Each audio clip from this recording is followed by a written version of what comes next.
जय माता दी दोस्तों, आज हम बात करेंगे हनुमान चालीसा के बारे में। जब जीवन में घोर संकट घेर लिए हों, हर तरफ अंधेरा ही अंधेरा नज़र आ रहा हो, गंभीर परेशानियों में आप एकदम घिर चुके हों, किसी तरफ रास्ता ना दिखाई दे रहा हो, हनुमान चालीसा की किस तरह पाठ करने से आपके जीवन में रोशनी फैलेगी, जीवन में नई रास्ता नई उम्मीद मिलेगी। तो सभी परेशानियों का एक हल है हनुमान चालीसा। हनुमान चालीसा का पाठ किस तरह कितने दिन करने से कैसे सारी समस्याओं का हल मिलता है, आप भी हनुमान चालीसा का पाठ किस तरह कर सकते हैं, आज जानेंगे वीडियो में पूरी विस्तृत जानकारी कि बजरंगबली की आराधना से किस तरह हमारे जीवन के संकट क्षण भर में समाप्त होते हैं। तो जान लेते हैं। इससे पहले आपसे एक प्रार्थना है, अगर आप चैनल पर नए हो तो प्लीज़ चैनल को सब्सक्राइब अवश्य कीजिएगा, वीडियो अच्छा लगे तो एक लाइक भी अवश्य कीजिएगा। तो पहले तो हम जान लेते हैं कि अगर आपके जीवन में आपके घर परिवार में किसी को भी किसी भारी रोग ने घेर लिया हो, वह समाप्त ना हो रहा हो, उस स्थिति में आप हनुमान चालीसा का पाठ कैसे करेंगे। जब आप जान जाएं कि बीमारियां बढ़ती जा रही हैं और दवाइयां भी लाभ नहीं कर रही हैं, फ़ायदा नहीं कर रही हैं, इस स्थिति में हनुमान चालीसा का पाठ आप 100 बार करें। नित्य 11 दिन 21 दिन, समस्या जितनी बड़ी हो उतनी ज़्यादा दिन आप कर सकते हैं। पहले दिन ही करने से आप लाभ तत्काल देखेंगे। पहले जिस भी व्यक्ति के लिए कर रहे हैं, अपने घर परिवार के, अपने बच्चे के लिए, पति के लिए, सास ससुर के लिए, तो जैसे ही आपने यह उपाय शुरू किया, संकल्प करके बजरंगबली के सामने किस तरह करना है अभी वीडियो में आप जानेंगे और देखेंगे। तो जैसे आप संकल्प करके करते हैं, पहले दिन से पहले पाठ से ही तत्काल उसकी बीमारियां समाप्त होना प्रारंभ हो जाती हैं। यह अगर पुरुष लोग कर रहे हैं तो 41 दिन के लिए संकल्प करके अवश्य करें, क्योंकि समस्याओं के अंत के लिए थोड़ी मेहनत तो करनी पड़ती है।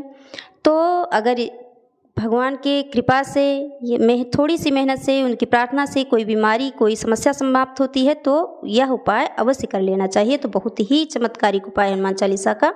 तो 100 बार इसका पाठ आप अवश्य कीजिए। अगर समस्या और बीमारी बड़ी हो, अगर कोई छोटी मोटी समस्या हो, छोटी मोटी बीमारी हो, घर परिवार से लेकर और पढ़ाई लिखाई से लेकर और आपके घर में शादी विवाह से लेकर, कोई अगर शादी विवाह नहीं हो रहा है उसमें भी आप यह उपाय कर सकते हैं। तो उसमें आप 7 बार हनुमान चालीसा का पाठ करें और नित्य 41 दिनों के लिए, अगर पुरुष कर रहे हैं तो 41 दिन की, तो महिलाएं लगातार 41 दिन, उनसे हो नहीं सकता, बीच में खंडित हो जाएगा। तो अगर पुरुष लोग कर रहे हैं 41 दिन के लिए संकल्प करके करें, और अगर महिलाएं कर रही हैं तो वो 21 दिन 11 दिन के लिए यह कर सकती हैं। 7 हनुमान चालीसा का पाठ करने से भी तत्काल आपकी वह समस्या समाप्त होने लगती है। नहीं मतलब हो जाती है, अगर आपने विधिपूर्वक इस तरह हनुमान चालीसा का पाठ कर लिया। तो कैसे करना है जान लेते हैं आगे वीडियो में। इसके लिए हमें हनुमान जी का एक छोटा सा फोटो चित्र जो भी आपके घर में हो, एक हनुमान चालीसा हो, 1 लोटा जल और इस तरह एक कांच में ले रखें। भोग लगाने के बाद, धूप जलाने के बाद ऐसे पानी अर्पा जाता है गोल गोल करके। और आपके घर में लड्डू हो या लाल प्रसाद कोई रखा जाता है, लड्डू रखें। हमने थोड़ा सा गुड़ लिया है आपको दिखाने के लिए और पाठ करने के लिए।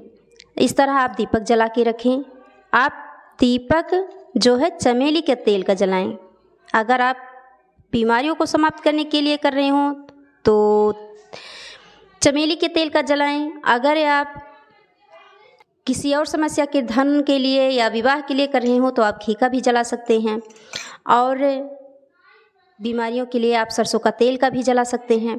जैसे भी आपसे व्यवस्था बने, आप दीपक जला के सामने रखें और जब तक आप पाठ करें तब तक यह दीपक जलता रहे। भगवान के आपके घर में जितने भी हों, सीताराम जी के फोटो हों, गणेश जी, लक्ष्मी जी हों, सबके सामने आराधना करें, विनती करें और संकल्प लें कि जितनी बार आपको हनुमान चालीसा का पाठ करना है, अपने हाथ में जल लेकर संकल्प कर लें और अपने सामने एक गिलास में थोड़ा से पानी रखें। हनुमान चालीसा का पाठ करने के बाद यह जल जो है बीमार व्यक्ति को पिला दें, या अपने निजी कार्य के लिए किसी कर रहे हो तो स्वयं भी पी सकते हैं। भगवान का भोग लगाकर और उसके बाद आप हनुमान चालीसा का पाठ शुरू करें। हनुमान चालीसा का पाठ करने के लिए शुरू से लेकर आपको लास्ट तक हनुमान चालीसा का पाठ आप कर लें। हनुमान चालीसा और संकट मोचन हनुमान अष्टक, उसके बाद इसका पाठ कर लें।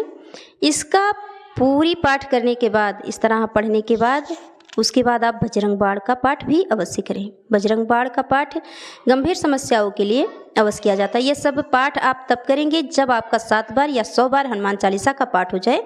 फिर आप हनुमान अष्टक और बजरंग बाण का पाठ करें। फिर हनुमान जी के 108 नामों का पाठ करें, जो कि अवश्य ज़रूरी है। इसके बाद आप इस तरह, आपके पास किताब हो तो इसमें रामायण का जो श्लोक है, ये 4 लाइन का रहता है। पूरे रामायण पढ़ने का फल प्राप्त होता है इससे। तो एक श्लोकी रामायण का पाठ भी अवश्य करें। उसके बाद हनुमान जी का जो है आरती करें।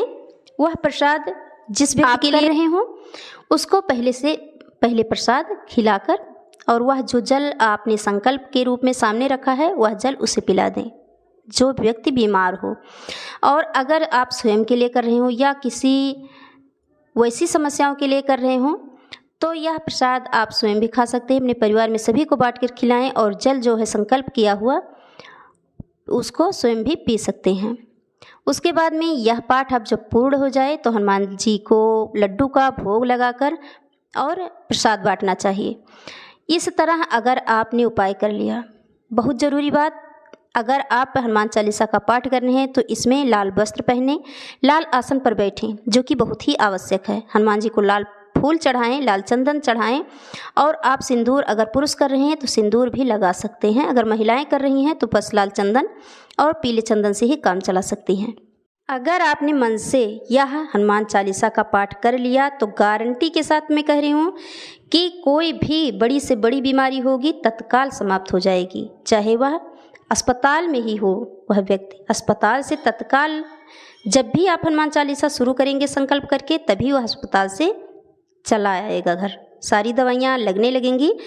यह उपाय आप अगर मन से कर लेते हैं तो सभी समस्या आपके जीवन में, जो भी जिस भी प्रकार की समस्या हो, शादी विवाह से लेकर बच्चों से लेकर जितनी भी समस्या हो, सभी समाप्त हो जाती हैं। तो आप यह उपाय अवश्य एक बार आजमाएं करें।